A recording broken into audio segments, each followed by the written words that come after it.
J'espère que vous avez tous vu l'épisode final de Game of Thrones parce qu'il y aura beaucoup de spoils dans mes slides.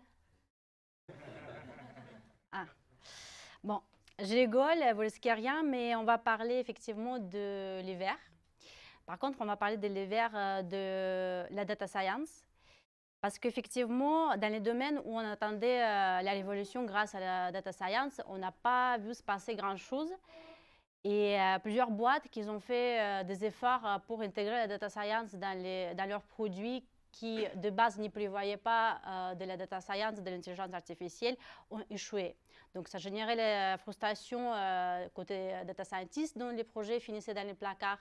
Ça générait la frustration et la déception côté responsables d'entreprise qui n'ont pas rentabilisé leur investissement dans les équipes data science. Et côté positif de ces échecs, c'est qu'on peut maintenant tirer les leçons à partir de ces échecs et essayer donc make data science great again. Parce qu'effectivement, grâce à ces échecs, on peut maintenant construire une vision de la data science réaliste, pragmatique, et faire la data science pas parce que c'est cool, sexy, et tout le monde le fait, mais parce que c'est une véritable solution pour nos problématiques. Voilà, c'est juste ça pour On va répondre à une question, pourquoi et comment crafter la data science sur mesure pour make data science great again. Donc, avant de commencer, j'ai une question pour vous. Qui parmi vous s'est déjà fait faire un costume sur mesure ou un tailleur sur mesure? 2 personnes. Et qui porte un costume, même costume acheté dans les magasins, au quotidien, tous les jours? Ah, une personne. Vous imaginez que si je pose la même question dans la salle remplie par les chefs d'entreprise ou avocats ou députés, les réponses ne seront pas les mêmes. Et c'est tout à fait normal parce que effectivement, on a tous les besoins différents. Donc, des fois, on n'a pas du tout besoin d'un costume. Et si on n'a pas besoin, pourquoi le porter? Des fois, on a vraiment besoin d'un costume. Et dans ce cas-là, souvent, se dirige vers des magasins prêts à porter. Et là, si on a de la chance et on a une silhouette standard, le costume de taille standard, de coupe standard, nous ira parfaitement. Mais si jamais on n'a pas de silhouette standard, on peut avoir une très belle silhouette, mais pas standard. Dans ce cas-là, le costume prêt à porter, la coupe de ce costume sera soit très grande, soit très court, soit trop serré, soit trop large. Donc, ça sera tout sauf élégant.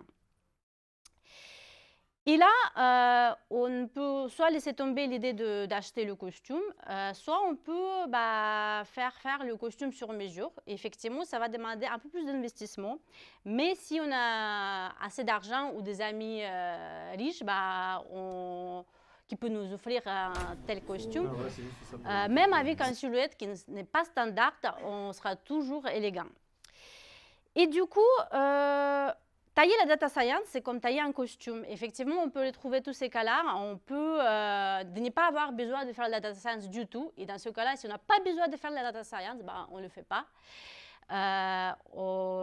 On peut avoir les projets data science. Effectivement, on peut avoir le besoin de faire de la data science et utiliser les solutions prêtes à porter, donc les solutions standardisées.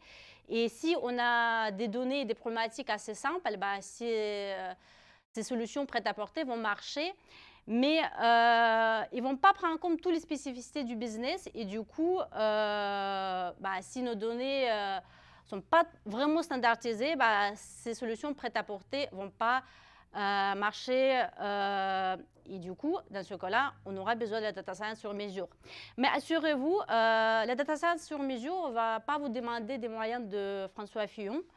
Et on va voir aujourd'hui, ce soir, comment on peut, avec les moyens, on va dire, de petites et grandes entreprises, d'intégrer la data science dans nos entreprises et de ne pas échouer. Donc, je m'appelle Anastasia Aleva, du coup, je suis dans l'orga de ce meetup-là et dans le meetup Programmation fonctionnelle Montpellier. Je travaille dans une start-up à Montpellier, Combat, qui produit les kits d'autoconsommation solaire qui permettent, si vous avez des panneaux solaires, donc consommer l'énergie qui est produite sur place. Et si vous n'avez pas de panneaux solaires, de diminuer votre facture d'électricité grâce à l'efficacité énergétique. Donc, si vous voulez réagir par rapport à cette présentation, vous pouvez utiliser hashtag Make Data Science Great Again. Et donc, cette présentation va être organisée de manière suivante. Donc, je vais vous proposer 7 axiomes qui vont nous donner le contexte et vont nous guider vers les actions, cette action. Et ici, on met en place ces actions. Normalement, on pourra avoir le projet Data Science réussi. Donc, tous les projets Data Science commencent avec les données. Donc, pour une petite anecdote, dans une des premières missions que j'ai fait, on m'a demandé de trouver l'innovation dans les données. Donc, on m'a dit, voilà, on a de la data, trouve-nous l'innovation. Pour voilà, un vrai spoiler, trouver l'innovation, ce n'est pas vraiment un objectif viable pour un data scientist. Mais bon, c'était une de mes premières missions, donc je testais pour vous. Donc, j'ai commencé à garder les données et la base de données elle était à moitié vide avec les enregistrements incohérents, enfin les calculs erronés. Donc, j'ai monté tout ça à mes responsables et ils m'ont dit, écoute, on s'en doutait, mais bon, tu es data scientist, tu es là pour ça, trouve-nous l'innovation.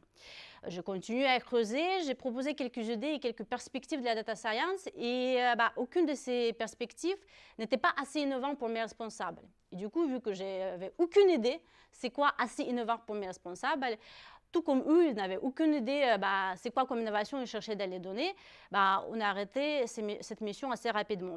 Et en fait, c'était une des meilleures décisions à prendre, arrêter la mission et ne pas continuer à creuser à l'aveugle le schéma qui n'aboutit à rien. Et je connais pas mal de data scientists et pas mal de boîtes qui continuent pendant plusieurs mois, pendant plusieurs années, à chercher l'innovation dans les données sans savoir vraiment qu'est-ce qu'ils veulent. Et donc, les data scientists sont frustrés, les responsables elles sont déçus par les data scientists qui ne savent rien faire. Parce que, voilà. Mais vu que les questions toujours trouvent-nous l'innovation, explore-nous les données est ouvert, donc ça génère plus de questions que de réponses et ça ne génère pas vraiment une valeur. Donc, axiome numéro 1 nous explique pourquoi c'est comme ça. Donc, quand un data scientist sait ce qu'il doit chercher dans les données, il peut mettre beaucoup de temps à le trouver et le résultat n'est pas garanti. Et donc, effectivement, quand on commence le projet Data Science, on a un plan d'attaque plus ou moins précis. Donc, on sait quelle variable on va explorer, quel algorithme on va benchmarker. Et donc, le périmètre de la tâche, les périmètres plus ou moins abordables. Mais dès qu'on se lance dans le projet, on voit qu'il y a d'autres variables significatives à explorer, il y a d'autres algorithmes à comparer et du coup, on est un peu comme Alice au Pays des Merveilles qui tombe dans un puits d'une très grande profondeur.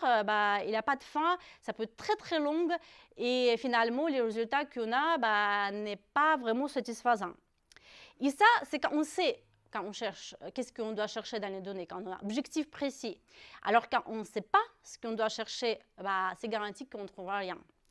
Mais vous allez me dire, mais comment on peut formuler l'objectif alors qu'on ne sait pas du tout le potentiel de nos données, on ne sait pas qu'est-ce qu'on pourra y trouver. Et pour cela, action numéro 1, c'est mesurer. Les données, les personnes, ils ont les morphologies différentes. C'est pour ça, avant faire les patrons pour un costume, vous prenez les mesures pour connaître quelle coupe sera adaptée pour telle ou telle personne. Et donc, les données, ils ont aussi les morphologies différentes. Et en fonction de ces morphologies, vous n'allez pas formuler les mêmes objectifs et vous n'allez pas les formuler de la même manière. Donc, cette tâche de mesure des données ne va pas être rapide. Donc, ça va prendre peut-être plusieurs mois. Mais l'avantage que c'est une tâche relativement simple et donc déjà vos équipes métiers, vos équipes de développement sans compétences de data science pourront se charger de cette tâche. Donc, qu'est-ce qu'il faut faire? Il faut commencer par organiser et observer les données. Donc, ça, la data science. Donc, organiser les données dans les pipelines, les bases de données simples et récupérer les métriques aussi simples, moyennes, max, min, les métriques qui pourront vous dire en plus sur vos données. Et rien que ces tâches simples, donc ces métriques simples et les bases de données bien organisées, vont vous créer plusieurs avantages. Donc, ça va vous forcer à bien organiser les données. Ça va vous permettre de découvrir très simplement, donc sans aucun machine learning, l'intelligence artificielle, les patterns et les règles métiers cachés dans les données. Et ce qui est le plus important, ça va vous inviter à porter attention à la qualité et à l'accessibilité des données. Donc, si vous avez la base de données à moitié vide, aucun data scientist pourra vous générer vraiment les insights intéressants sur les données qui sont dans la plupart manquants. Donc, à ce stade-là, peut-être vous vous arrêtez là, en fait, parce que vous voyez que déjà avec ces métriques simples, avec la data analytics, le BI simple, vous prenez les meilleures décisions et vous générez les valeurs. Et à ce stade de votre organisation, ça vous suffit amplement. Et donc, vous arrêtez là. Vous attendez peut-être plus tard, vous commencez la data science ou peut-être vous ne la commencez jamais. Si ça ne vous sert à rien, pourquoi la commencer?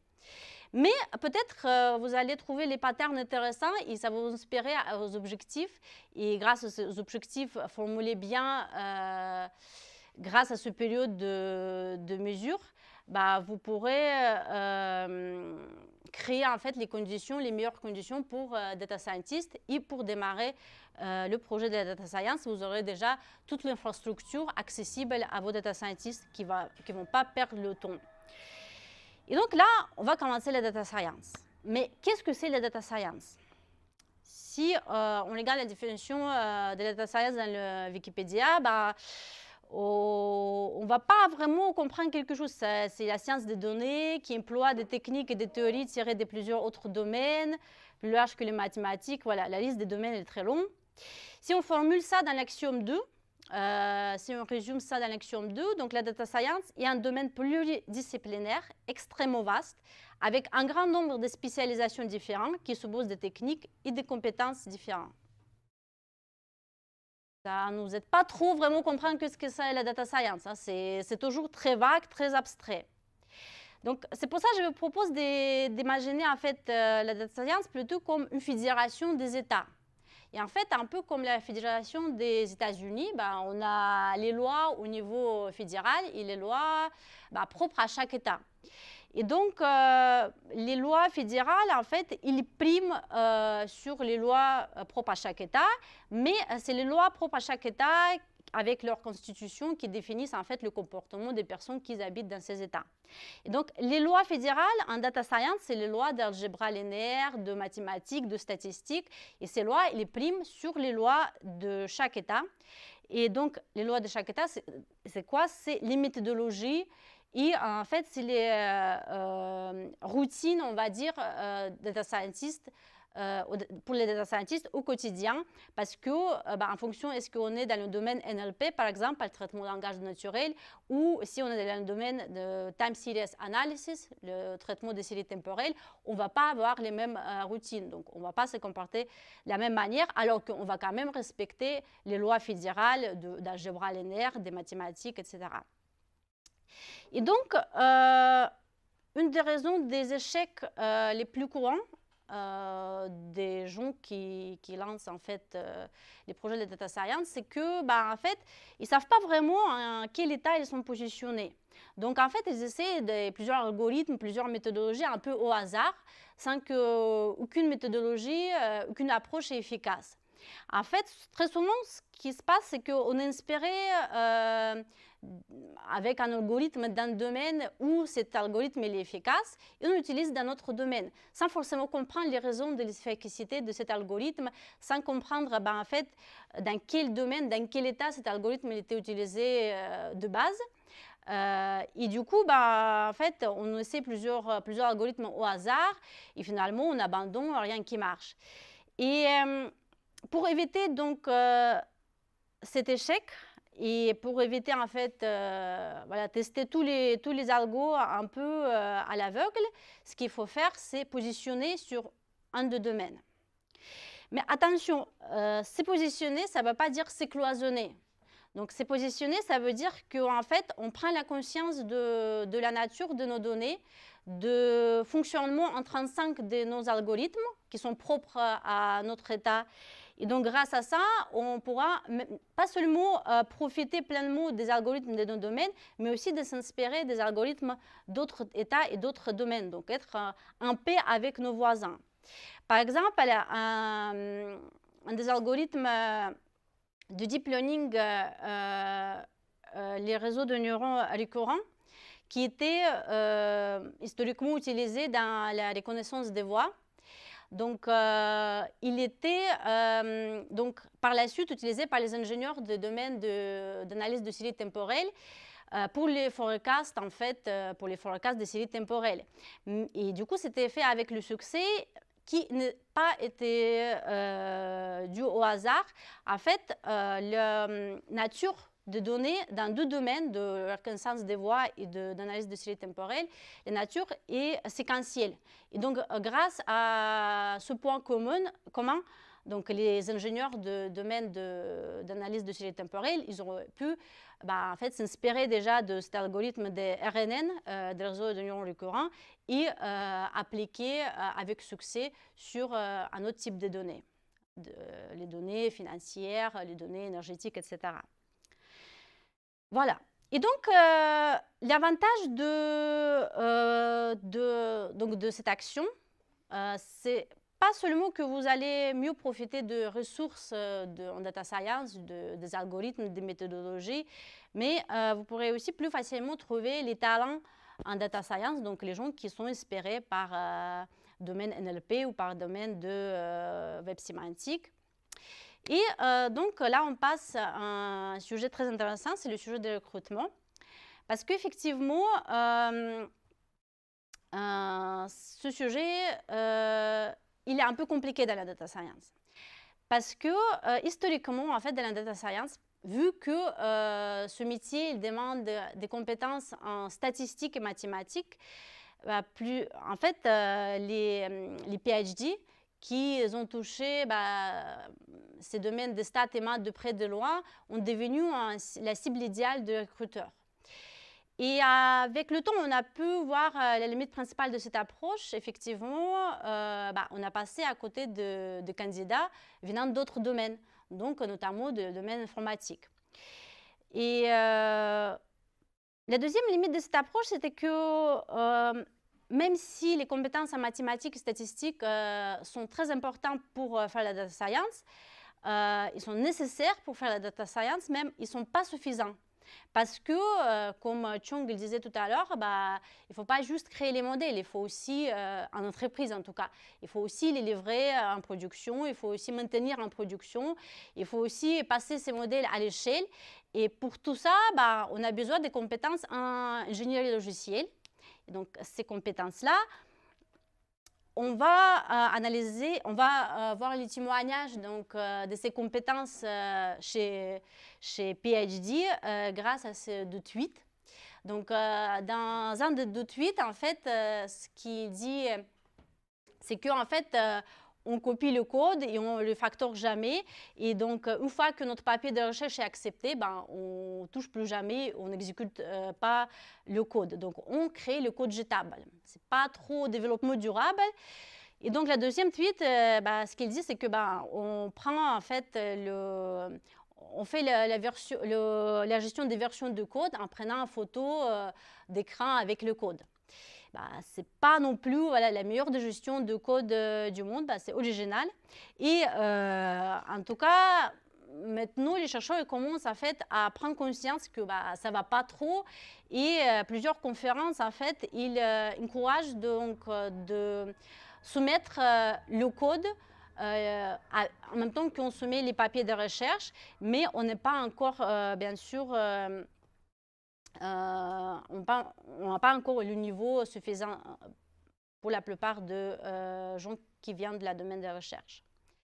Et donc, ça génère beaucoup de préjugés. Donc là, c'est une citation que j'ai prise d'un article de blog qui parle de data scientist et de data ingénieur. Donc, ce qui dit que data scientist, sans les compétences du data ingénieur, ne peut pas forcément coder proprement et livrer facilement un produit maintenable. Donc, effectivement, en fait, donc, vous comprenez maintenant pourquoi il y a ces préjugés, que ce n'est pas du tout vrai, que ça ne doit pas être comme ça. Et du coup, en fait, comment on peut du coup résoudre cette problématique en fait? D'un côté, on a les candidats avec Bac+8, mais qui n'arrivent pas à livrer ces modèles en production et qui ne peuvent pas coder proprement. D'un côté, on a les candidats avec Bac+3, Bac+5 de génie logiciel qui peuvent rapidement peut-être livrer les modèles, mais ils sont pas vraiment, ils peuvent pas aller aussi loin que les PhD qui ont le bagage en mathématiques et statistiques. Donc, déjà, en lection numéro 3, il va nous dire qu'il n'y a pas de corrélation entre les compétences en data science appliquée et le niveau d'études, comme on a pu le voir. Donc, la data science appliquée, ce n'est pas juste créer les modèles. On l'a bien compris, mais comment du coup faire, comment en fait choisir un candidat? L'action numéro 3, ce qu'il propose, c'est favoriser les candidats qui sont curieux et qui n'ont pas peur de coder ou de rentrer dans le cœur des algorithmes en décortiquant les formules mathématiques. Effectivement, je peux croiser les développeurs informatiques qui n'ont jamais fait PhD, qui n'ont jamais étudié mathématiques poussées aux écoles, mais qui étaient en fait assez curieux pour se former là-dessus. Et ils sont devenus les experts en data science. Et j'ai pu voir aussi les chercheurs qui venaient du coup de la domaine de recherche sans forcément savoir la gestion de versions, sans forcément savoir le clean code, mais ils ont aussi pu se former en tout ce qui est ingénierie logicielle et ils ont devenu aussi les experts en data science. Donc, le plus important, c'est être curieux, ne pas avoir peur d'apprendre les nouvelles choses, même si on n'a jamais vu, et toujours aller plus loin. Mais attention, même si vous avez rencontré le développeur curieux ou un chercheur curieux et qui veut coder, qui peut coder, qui veut écrire les formules mathématiques, il peut ne pas vraiment partager votre vision de la data science ou être intéressé par le domaine de la data science qui n'est pas forcément la même. C'est pour ça que c'est important de se positionner et aussi préciser quelques éléments. Donc, le premier élément, c'est ne pas confondre la data science en entreprise avec une compétition sur Kaggle. Vous connaissez la plateforme Kaggle? Donc, c'est une plateforme qui en fait, propose plusieurs compétitions en data science. Donc, les associations, les entreprises, elles mettent leurs données et leurs problématiques. Et donc, l'objectif, c'est de monter en fait en tête des classements. Et pour cela, il faut diminuer l'erreur de la prédiction.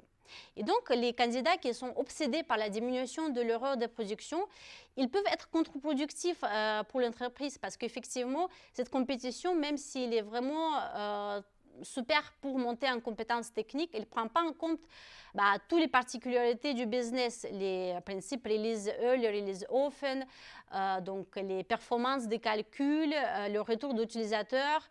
Et donc pour cela, il faut bien se mettre d'accord que la data science entreprise, ce n'est pas la même data science qu'on fait sur Kaggle. Le data scientist ne crée pas des algorithmes innovants et complexes pour publier un papier. Donc, effectivement, si ça vous semble assez évident, pour la plupart des gens qui viennent de la recherche, ce n'est pas forcément le cas.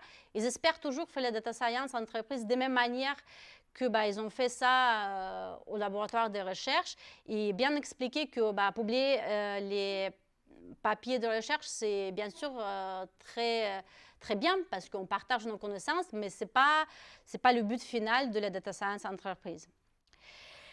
Et donc, c'est quoi du coup l'objectif? C'est quoi le but? C'est de créer une valeur perceptible par l'utilisateur et donc par le business. Et encore un élément important, c'est que maîtriser les mathématiques est obligatoire parce que, effectivement, grâce à la démocratisation de la data science, on a plusieurs frameworks, plusieurs outils avec lesquels on n'a pas besoin vraiment de comprendre comment en fait l'algorithme fonctionne pour le lancer sur nos données, mais ça va vite en fait montrer ses limites, cette approche. Et ce qu'il faut comprendre, que maîtriser les mathématiques, il ne faut pas les maîtriser pour coder tous les jours les algorithmes from scratch. Il faut les maîtriser pour déjà choisir un algorithme qui est bien adapté, pour comprendre comment il vaut mieux pré-traiter nos données, pour comprendre mieux comment il vaut mieux configurer notre algorithme, pour débugger enfin les algorithmes et les modèles. Donc, maîtriser les mathématiques, ça reste toujours une compétence obligatoire. Et le dernier élément, c'est les langages de la programmation. Effectivement, le langage, c'est juste un outil, on est d'accord là-dessus. Mais ce qu'il faut comprendre, qu'il y a les langages qui sont bons pour la production. C'est le langage du type Java, Python, Scala. Et en fait, avec ces langages, on peut livrer les modèles en production, comme dit le nom. Mais on peut, avec ces langages, aussi faire les expérimentations. Parce que, voilà, comme je vous ai dit, il y a plusieurs frameworks qui sont maintenant open sourcés, frameworks en Python, en Java, en Scala.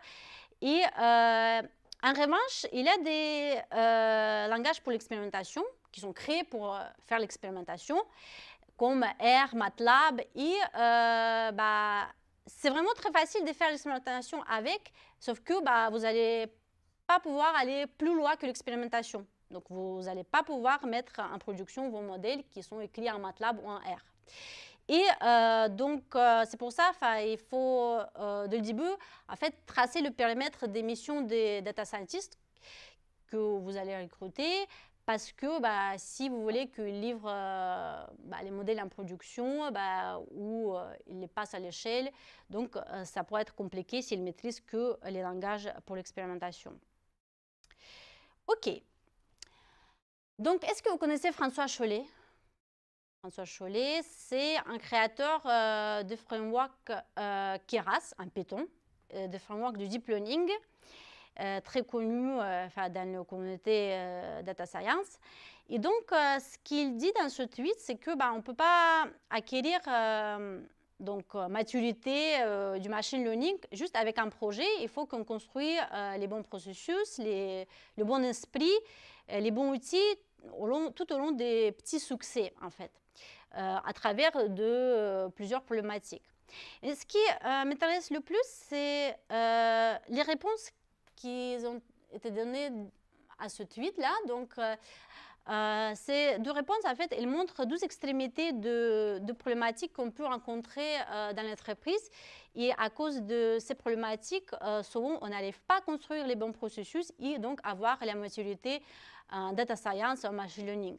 Donc, la première extrémité, c'est quand le management et les collègues, en fait, ils ne connaissent pas vraiment data science ou machine learning, et donc ils ne les comprennent pas parce qu'ils ne les connaissent pas, et ils ont peur. Ils ont peur parce que c'est quelque chose de très, très matheux, très bizarre, magique, et donc ils veulent garder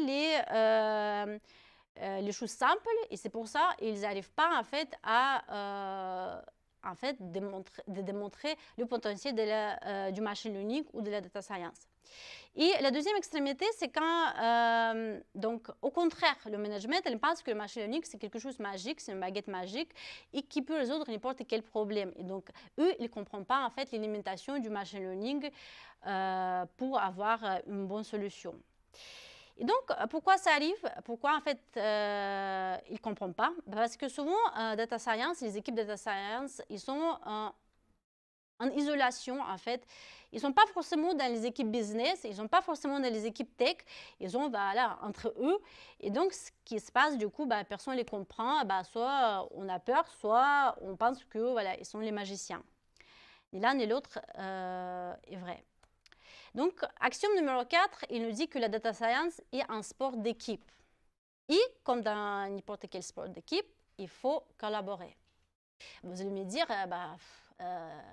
c'est simple à dire, mais ce n'est pas simple à faire parce que les data scientists, ils parlent avec, je ne sais pas, les langages distribution, statistique, on ne comprend rien du tout. Enfin, ils parlent avec les formules, on essaie de comprendre, ils n'arrivent pas à nous expliquer bien. Effectivement, en fait, il ne faut pas laisser des data scientists dévulgariser en fait leur métier parce que s'ils sont seuls, en fait, c'est trop compliqué pour eux de s'en sortir et de les vulgariser de manière compréhensible à tout le monde. Ce qu'on peut faire, c'est leur aider. Ce qu'on a fait donc dans ma boîte précédente, donc Tampon, on a créé les posters sur lesquels en fait on a visualisé les algorithmes ou les métriques de manière compréhensible, et on a fait ça en collaboration en fait avec les profils différents. Donc là par exemple c'était en collaboration avec l'équipe front, et vous voyez que en proposant du coup l'algorithme du deep learning de cette manière-là, on comprend, enfin, on a déjà moins peur parce que dès qu'on montre la formule, tout le monde est bloqué, alors que si on montre une métaphore, ça passe beaucoup mieux. Et donc là, c'est un poster qui est créé d'ailleurs par Chong, qui permet donc de visualiser les métriques grâce auxquelles on choisit du coup notre modèle prédictif. Et effectivement, en fait, quand on parle des métriques aux responsables, souvent, ce n'est pas clair. Si on montre une formule, ça n'aide pas trop. Alors que si on leur démontre avec les visualisations, avec les termes qui leur parlent, ça facilite beaucoup la communication, le dialogue. Donc, cette explication et vulgarisation, il faut le faire, bien sûr, pas une fois pour toujours. Il faut le faire régulièrement. Donc, c'est quelque chose de très récurrent. Et une fois que vous mettez en place ce processus de vulgarisation, des ateliers, de vulgarisation, d'explication, ce que vous pouvez faire, c'est engager les personnes. Donc là, c'est un atelier que j'ai organisé dans ma boîte actuelle. Ce que j'ai fait, c'est donc je leur expliqué trois domaines différents de la data science. Donc CV, c'est computer vision. NLP, c'est donc le traitement de langage naturel, et l'analyse des séries temporelles. Donc, je leur expliquais ces domaines-là, les différences dans les domaines. Et ce que je leur proposais, c'est de trouver les use cases pour ces domaines dans notre boîte, chez Conrad. Et du coup, c'était les gens, en fait, c'est les équipes pluridisciplinaires, c'est à partir des électriciens jusqu'à développeurs, marketing. Donc, c'est les équipes vraiment qui sont différents et qui avant jamais en fait touché la data science vraiment. Et donc comme vous pouvez voir, en fait ils avaient vraiment énormément d'idées, et vous pouvez dire peut-être il y a certaines idées qui étaient vraiment à côté de la plaque, mais ce qu'on a fait après, donc j'ai pris ces idées et j'ai proposé en fait à voter, donc catégoriser en fait ces idées avec le label. Est-ce que c'est must do, est-ce que c'est important, compliqué, facile ou coupe de cœur. Et par la suite, en fait, on a discuté et tous ensemble. Et effectivement, il avait certaines idées qui étaient un peu du genre de la science-fiction, mais il avait les idées vraiment pertinentes. Et donc ça fait 9 mois qu'on a organisé cet atelier, et depuis, on a déjà mis en place pas mal d'idées qu'ils ont proposées. Donc, comme vous pouvez voir, ce n'est pas juste bien pour engager les gens, mais c'est aussi très pratique pour créer un roadmap, voir en fait priorités et préoccupations de vos équipes, et de leur expliquer aussi pourquoi certaines tâches qui leur semblent faciles, en fait, elles sont compliquées pour la data science, et en revanche, les tâches qu'ils ont cru être compliquées, elles sont faciles. Donc, ça permet vraiment d'établir un dialogue. Et donc, effectivement, les ateliers de ce genre, vous n'allez pas les organiser tous les jours. Et quand même, il faut continuer, discuter, collaborer tous les jours. Et pour cela, ce qui est bien, c'est donc organiser les réunions daily avec l'équipe R&D ou avec l'équipe dev. Donc, moi, j'ai eu l'expérience de faire en fait les réunions avec les équipes dev une fois par semaine. Et ce que j'ai pu voir, que ça ne marche pas vraiment, parce qu'en fait, on oublie souvent ce qui s'est passé il y a une semaine.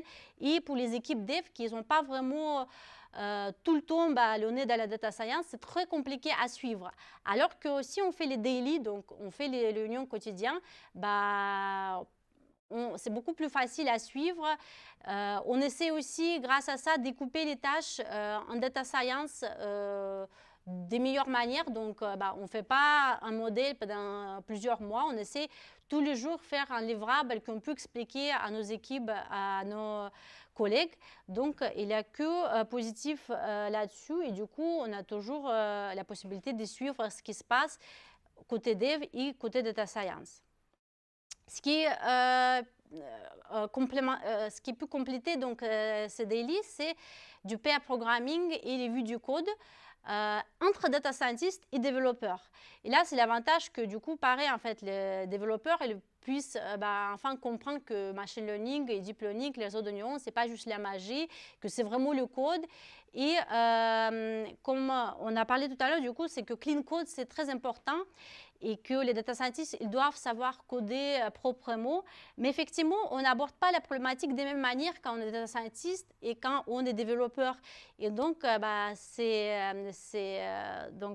mot de pair programming et de revue du code nous permettront, en fait, prendre le meilleur de deux mondes et pouvoir mieux résoudre les problèmes en data science et en développement.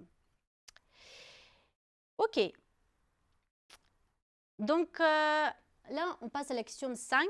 L'axiome 5, il nous dit qu'on bâtit les projets de data science sur plusieurs hypothèses, y compris des hypothèses liées à l'utilisateur final. Donc, connaître ces personnes et comprendre leurs besoins est crucial pour la réussite de ces projets.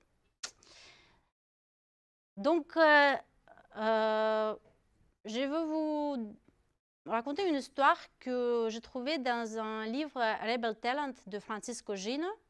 Donc, il raconte une histoire où un chercheur a eu pour une mission de trouver un médicament pour les malades de Parkinson. Et donc, quand il commençait par le médicament pour en fait calmer les tremblements de leurs mains.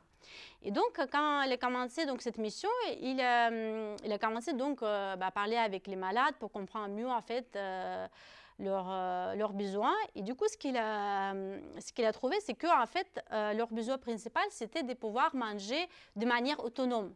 Donc, il a réfléchi, il a parlé avec eux et du coup, au lieu de proposer un médicament, il a créé en fait un cuillère qui permet du coup en fait compenser le tremblement des mains, et de cette manière en fait ces malades ils ont pu manger de manière autonome. En fait, ce qu'il a fait, il a choisi la méthode de auto-management qui s'appelle Go Back. Donc The Grow Method, c'est la méthode où on nous donne la mission, on nous donne les instructions et nous on ne questionne pas ces instructions. On continue du coup en fait respecter ces instructions, et par exemple dans ce cas-là le chercheur il aurait continué en fait chercher le médicament. Ils auraient pu passer plusieurs années et finalement de ne pas trouver le médicament avec les effets secondaires graves, et donc les malades pendant plusieurs années ils n'auraient pas pu manger de manière autonome. Mais lui il a préféré donc choisir la méthode Go Back. Il a questionné les instructions qui lui ont été données dès le début. Et donc, plutôt que de trouver le médicament, il a trouvé une alternative qui a pu très rapidement déjà améliorer la vie de ses patients. Et donc, l'action numéro 5 que je vous propose, c'est l'action Go Back to User. Donc, si lui, il ne parlait pas avec les utilisateurs, il n'aurait jamais pu comprendre en fait leurs besoins principaux. Et donc, ils n'auraient jamais leur aider. Et en fait, là, vous allez me dire, mais enfin, c'est pas notre boulot, c'est pas le boulot des data scientists, par les utilisateurs. Il y a les PO pour ça, il y a les designers UX qui font tout ce qui analyse l'expérience d'utilisateur. Mais moi, je suis persuadée que les data scientists, ils doivent aller à la rencontre des utilisateurs. Ils doivent communiquer avec eux, peut-être pas aussi souvent que les PO, les product owners et les designers UX. Mais en fait, ce qui se passe, c'est que quand on a beaucoup d'intermédiaires entre les data scientists et l'utilisateur final, ce qui se passe, que vu que data science, c'est quand même un domaine très, très spécifique, donc on n'arrive pas vraiment, les product owners n'arrivent pas vraiment souvent donc transmettre le besoin de manière compréhensible pour les data scientists. C'est pour ça, peut-être pas très souvent, mais de temps en temps, c'est très important que les data scientists communiquent avec les utilisateurs. Mais comment le faire? Parce qu'on sait que déjà les data scientists, pour communiquer avec les développeurs et les managers, c'est déjà compliqué. Avec les utilisateurs, c'est encore plus compliqué. C'est pour ça, en fait, moi, j'utilise les ateliers que je trouve dans ces deux beaux cas, donc les ateliers de Game Storming et les ateliers de Design Thinking. Et donc, ces ateliers ils permettent en fait, de manière en fait, ludique de construire un dialogue. Et en fait, ce qui permet aussi, c'est un peu prototyper les modèles, et les modèles très abstraits et souvent abstraits pour data scientists et aussi pour les utilisateurs. Et en fait, créer un lien entre les modèles et les résultats que les data scientists fournissent grâce à ces modèles et les besoins des utilisateurs. Donc, ce qu'il faut, c'est juste prototyper ces modèles et avant, passer du temps sur la modélisation d'un algorithme qui est peut-être très compliqué, avant optimisation d'un algorithme avec les métriques qui est peut-être vraiment pas utile pour l'utilisateur, définir déjà son cadre d'utilisation et du coup mieux cibler les métriques et les besoins d'utilisateurs, les métriques qui peuvent être utiles pour les besoins d'utilisateurs. Donc cette on va dire technique de ciblage de métriques qu'ils ont bien adaptées aux utilisateurs. Il est utilisé aussi par les couturiers parce qu'en fait, quand on fait le costume, on ne le fait pas tout de suite d'un coup. Donc d'abord, on fait un squelette avec le tissu qui est un peu pas cher. En fait, c'est pas avec un tissu avec lequel on va coudre le costume final. Donc, grâce à ce maquette, on peut voir déjà si notre patron il est bien. Donc, on ajuste en fait le patron. Puis, on coud déjà la base de costume avec le tissu final, mais on ne met pas les manches. On met juste la base, en fait. L'appareil, on ajuste, on teste sur l'utilisateur. Et finalement, en fait, on ajoute les manches, on ajoute les poches et on ajoute le col. Et là, on ne fait pas encore toutes les finitions, mais c'est déjà presque fini. Et là, encore, on ajuste un petit peu. Et par la suite, on pourra livrer la modèle finale à l'utilisateur, à client, le costume final. Mais du coup, ce qui se passe, c'est que effectivement, en data science, souvent on ne suit pas ce modèle-là. Ce qui se passe, c'est que on veut tout de suite coudre un costume parfait. On veut mettre en fait à notre utilisateur le modèle parfait avec les erreurs super bas, comme on fait souvent dans les compétitions des Kaggle. Et ce qui se passe, c'est que la création des modèles parfaits, ça prend beaucoup de temps. Et donc, on peut passer les mois et des mois et finalement jamais mettre le modèle à la production. Et donc, l'axiome numéro 6 qui nous dit, c'est que plus on tarde à mettre le modèle en phase d'A/B testing, plus il y a de chances que le modèle ne soit jamais utilisé en production. Donc, il faut faire les A/B testing assez rapidement, même avec les modèles qui ne sont pas parfaits, mais en confrontant déjà ces modèles aux utilisateurs réels, on pourra déjà avoir les insights intéressants pour ajuster non seulement nos modèles, mais aussi les métriques grâce auxquelles on les mesure. Et peut-être même se rendre compte que ce modèle, ça ne sert à rien aux utilisateurs et donc de ne pas passer le temps pour rien. Mais faites les A/B testing ASAP, comme on a pu voir, les data scientists, en fait, ils ne sont pas vraiment chauds pour livrer leur modèle aussi rapidement. Donc, qu'est-ce qu'on peut leur proposer? On peut leur proposer pratiquer l'agilité. Et effectivement, si on reprend le manifeste agile, Donc, ici, on replace software par data science. On peut voir qu'on s'y retrouve aussi dans les principes de l'agilité. Donc, tout ce qu'on a vu ce soir, en fait, on peut le trouver dans ces principes. Donc, tout ce qui est interaction et les individus, la communication avec les développeurs, management, les utilisateurs, c'est plus important que les outils et les processus. C'est que livrer en fait les modèles en production, donc produire le code qui marche, c'est plus important que produire les papiers de recherche ou les dossiers de crédit pour recherche. Que collaborer avec nos collègues et utilisateurs, c'est plus important. Et que c'est très important de répondre aussi aux changements. Et si on voit que quelque chose ne va pas, c'est mieux que suivre le plan et les instructions qu'ils ont données dès le début. Mais un petit disclaimer, les chercheurs n'aiment pas l'agilité. Je connais pas mal de chercheurs qui disent non, mais on peut pas rentrer notre processus dans les sprints, dans vos frameworks d'agilité. On est très créatif, on n'est pas comme vous, développeurs. Et du coup, c'est normal. N'ayez pas peur, aidez-eux. Donc, aidez-le à pratiquer l'agilité. C'est vrai que ça peut être en fait un changement très brusque. Et du coup, il ne faut pas le faire. Il ne faut pas mettre tous les bonnes pratiques de l'agilité d'un coup pour une personne qui n'a jamais dans sa vie pratiqué. Mais il faut les imposer. Il faut les imposer peut-être petit à petit, pas à pas. Donc, aider à pratiquer l'agilité et plus tard, vos collègues chercheurs, anciens chercheurs, ils vont se rendre compte que c'est beaucoup mieux, même pour eux, d'avoir livrable régulièrement plutôt que une modèle parfaite par an.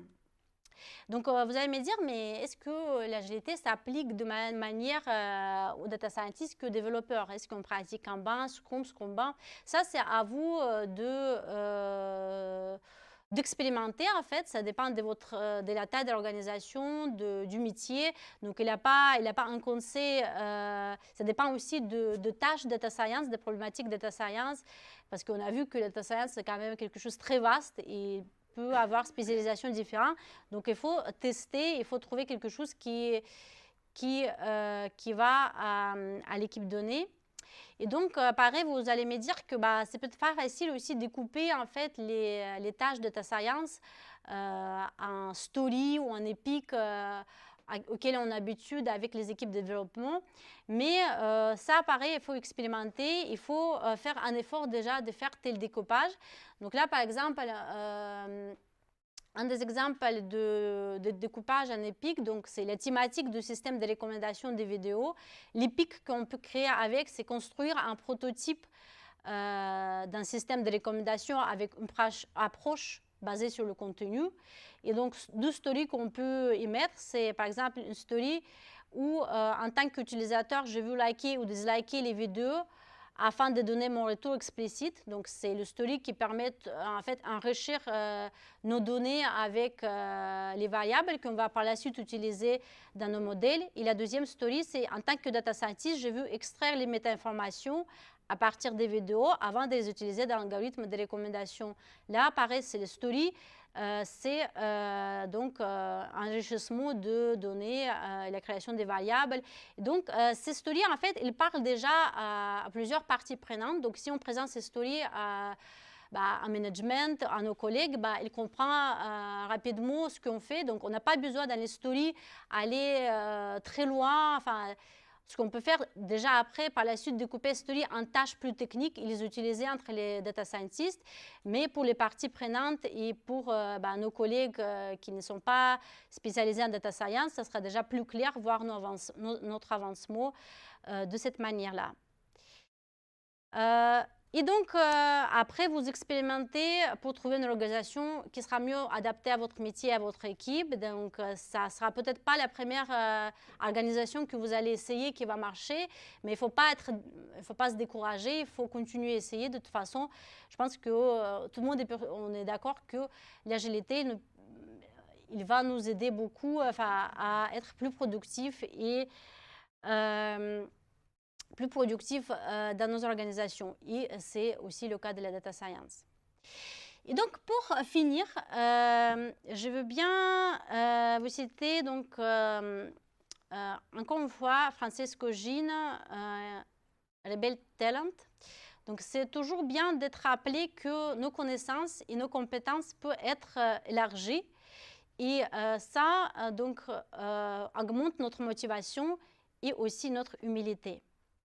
Effectivement, en fait, data science, c'est un domaine qui n'arrête pas à évoluer. Tous les jours, on a les algorithmes qui sont créés. Tous les jours, on a plusieurs papiers de recherche qui sortent. Et donc, c'est des fois difficile à suivre, mais c'est très intéressant. Donc, on peut apprendre tous les jours. Et donc, on peut aller très vite si on est seul, mais si on est ensemble, on va plus loin. Et je vous encourage à aller plus loin, donc aller au meetup, joindre les communautés. Donc, ce meetup des data science, ça fait déjà 3 ans qu'il existe. Et du coup, en fait, on a organisé déjà pas mal de meetups. Et moi, personnellement, j'ai appris énormément de choses grâce à ce meetup. Et on a eu aussi pas mal de retours de nos participants qui, eux aussi, ils ont appris plein de choses. Et en fait, ce qui est bien, qu'on peut partager nos problématiques, on peut partager nos blocages, nos avancements, nos expériences. Et donc, avec ça, on pourra avancer beaucoup plus loin si on reste bloqué. C'est bien, en fait, de communiquer avec nos collègues, avec notre management, mais c'est quand même pas pareil. Quand on voit ce qui se passe ailleurs, c'est beaucoup plus enrichissant. Donc, il y a aussi le Slack, donc Slack de communauté. Il y a les Slack qui sont dédiés au big data en France et même à l'international. Il y a plein d'autres conférences qui existent, qui ne sont peut-être pas forcément spécialisées en data science, mais où on peut justement rencontrer d'autres personnes, par exemple à la conférence Mixit, personnes donc d'autres domaines, UX designer, product owner, développeur. Et c'est ça ce qui est intéressant, en fait, aller à la rencontre, pas seulement des data scientists, mais d'autres profils pour pouvoir, en fait, apprendre les uns des autres et ne pas avoir peur des uns des autres et aller plus loin. Ben voilà. Donc, cette action qu'on a vue aujourd'hui pour aller à la data science sur mesure, c'est donc mesurer. Avant le démarrage de tout projet data science, c'est positionné sur un domaine de data science précis, être curieux et de ne pas avoir codé ou de ne pas avoir peur de mathématiques, collaborer avec vos collègues qui ont d'autres spécialisations, parler avec les utilisateurs, comprendre en fait les besoins des utilisateurs, pratiquer à l'agilité et aller plus loin au meetup et au forum et au Slack Data Science.